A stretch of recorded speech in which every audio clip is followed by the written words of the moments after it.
So here are 6 things that I think make a great DM now. I love DMing. I love being a dungeon master. I also love being a player, but I love dungeon mastering so much that I made a lot of mistakes, and I learned from those mistakes. Number 1 is preparing even a little. I mean, a good DM prepares even a little. They have at least one NPC, at least one combat they have thought about in their mind, at least a location that they've thought about in their mind, at least an item that a backstory could work with in their mind.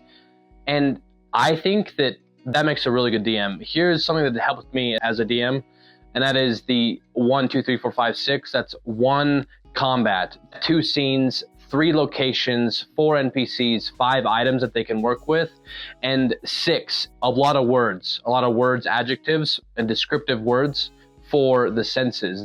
As far as like prepping, a good DM preps, and so that's a really good tool that's helped me.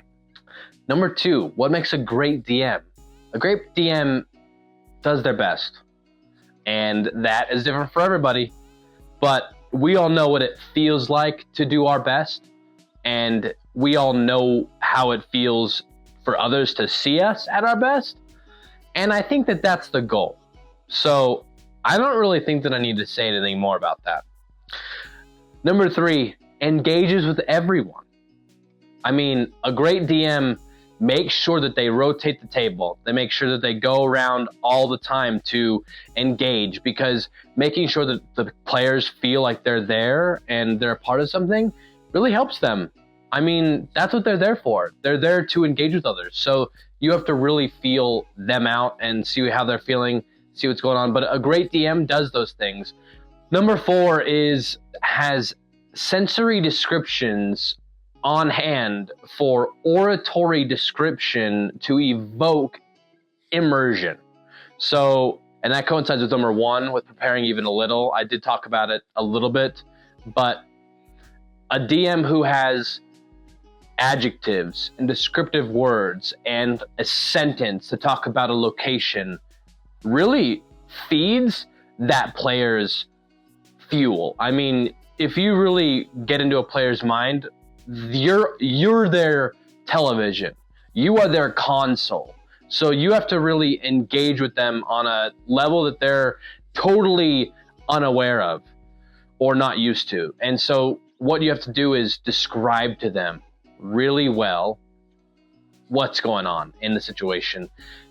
And I have struggled with that, and I think that I'm getting better, but now that I know that having those set off to the side is so essential. I mean, I forget all the time if I don't have them written down right in front of me.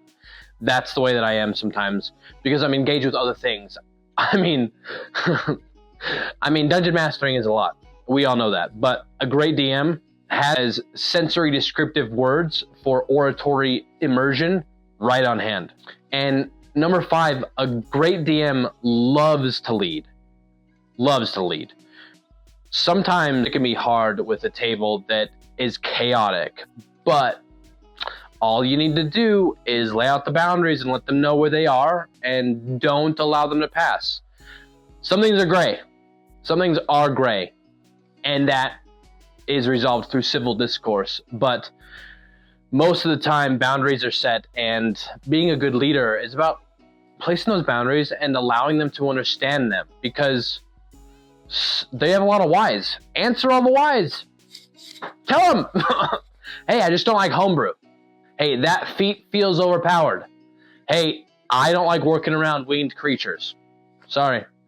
But being a good leader is about communicating those things and allowing them to understand what their expectations are for the campaign. And it loves feedback, because feedback is essential to the entire campaign, to the entire game, to the entire experience. You need more feedback, because you can't create more without the feedback.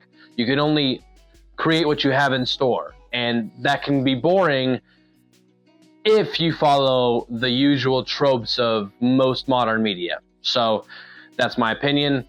And number 6, a great DM sets expectations.